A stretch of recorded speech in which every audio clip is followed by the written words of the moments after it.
দেখো, এতদিন সময় নষ্ট করছো, এতদিন। তোমরা যারা অ্যাডমিশন পিরিয়ডে আছো, তোমাদের অ্যাডমিশন শুরু হচ্ছে আগামী জানুয়ারি মাসে। তার মানে এতদিন পর তোমাদের 90% সময় কি শেষ না? তোমরা যারা এসএসসি বা দাখিল পিরিয়ডে আছো, 2টা বছর শেষ। তোমাদের পরীক্ষা আগামী এপ্রিল মাসের 10 তারিখ। তোমাদের হাতে সময় কি খুব বেশি আছে? তোমাদের প্রায় 90% সময় শেষ। তোমরা যারা এইচএসসি কিংবা আলিম পিরিয়ডে আছো, তোমাদের প্রায় 70% সময় শেষ। এখন যদি পড়াশোনা না করে তাহলে আর কবে? তোমরা যারা এই স্টেজে চলে আসছো, তোমাদের পরীক্ষা খুবই সন্নিকটে। তোমরা অনেকে আছো এখন পর্যন্ত বই ঠিক মতো চিনো না। তোমরা অনেকে আছো একটা চ্যাপ্টার সম্পর্কে তোমার কোনো আইডিয়া নাই।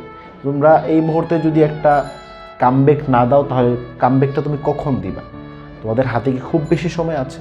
যারা অ্যাডমিশন পিরিয়ডে আছো, আগামী জানুয়ারি মাস থেকে যখন তোমার ঢাকা বিশ্ববিদ্যালয়ের পরীক্ষা শুরু হবে, ঢাকা বিশ্ববিদ্যালয়ের পরপর রাজশাহী, জগন্নাথ, গুচ্ছ, চট্টগ্রাম, জাহাঙ্গীরনগর সহ সব বিশ্ববিদ্যালয় তোমার পরীক্ষা নিয়ে নিবে। তোমরা কি তখন হাফ ছেড়ে বাছার মতো কোনো সুযোগ পাবা? পাবা না। তোমরা যারা এসএসসি পিরিয়ডে আছো, তুমি 3 মাস পর কি তুমি সুযোগ পাবা নতুন করে প্রিপারেশন নেওয়ার? পাবা না। তোমার যারা এইচএসসি কিংবা আলিম আছো, তোমাদের হাতে যথেষ্ট পরিমাণ সময় আছে ভালো রেজাল্ট করার জন্য। তুমি এখন পর্যন্ত 6টা মাস সময় পাচ্ছ, 5 মাস এক্স্যাক্টলি তুমি 5 মাস সময় পাচ্ছ। এই 5 মাসে কি তোমার সিলেবাস কভার করা সম্ভব না? অবশ্যই সম্ভব।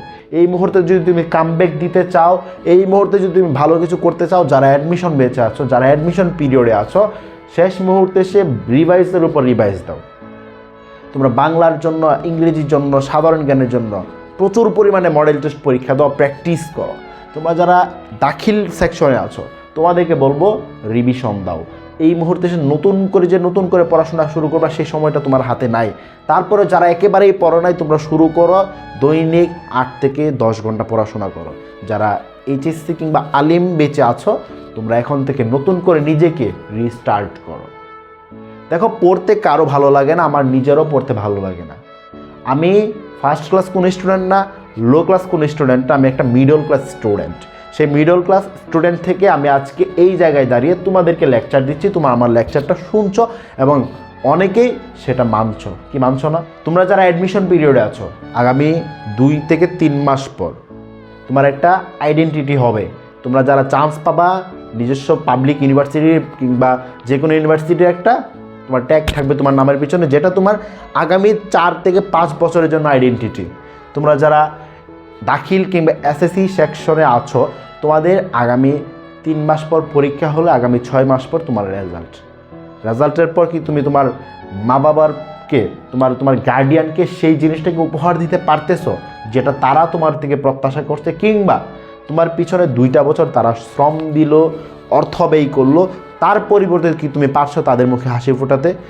যদি তোমরা এগুলা না পারো, তাহলে তোমার উচিত এই মুহূর্ত থেকে ভালোভাবে নিজেকে রিস্টার্ট করে নেওয়া। দেখো, সময় খুবই অল্প। তারপরেও এই যে আশা একটুখানি হলো বেঁচে থাকে, সে আশাটা এখনও বেঁচে আছে। ভালোভাবে পড়াশোনা শুরু করো, তোমাদের বিজয় খুবই সন্নিকটে। আল্লাহর উপর তাওয়াক্কুল রেখে টাইমটাকে প্রপার ইউজ করে বইয়ের সাথে সম্পর্ক করো। অন্য সব কিছু থেকে নিজেকে কয়েকটা মাসের জন্য হলেও সাইড করে নিয়ে আসো। দেখা হচ্ছে বিজয়ে ইনশাল্লাহ। যারা অ্যাডমিশন পিরিয়ডে আছো, তোমাদের দোয়া আল্লাহ কবুল করুক, তোমরা ভালো ইউনিভার্সিটিতে চান্স পাও। যারা এসএসসি কিংবা এইচএসসি সেকশনে আছো, তোমরা ভালো একটা রেজাল্ট করো, সেই প্রত্যাশা আমি করি। যারা মেনলি এইচএসসি সেকশনে আছো, তোমাদেরকে আমি বলবো তোমরা ভালোভাবে একটা পড়াশোনা শুরু করে দাও, যাতে করে আগামী অ্যাডমিশনে তোমার সেই পড়াটা সহায়ক হয়। তো আজকে এ পর্যন্তই। ভালো থাকবা, সুস্থ থাকবা, ভালোভাবে পড়াশোনা করো। সবাইকে আসসালামু আলাইকুম ওয়া রাহমাতুল্লাহি ওয়া বারাকাতুহু।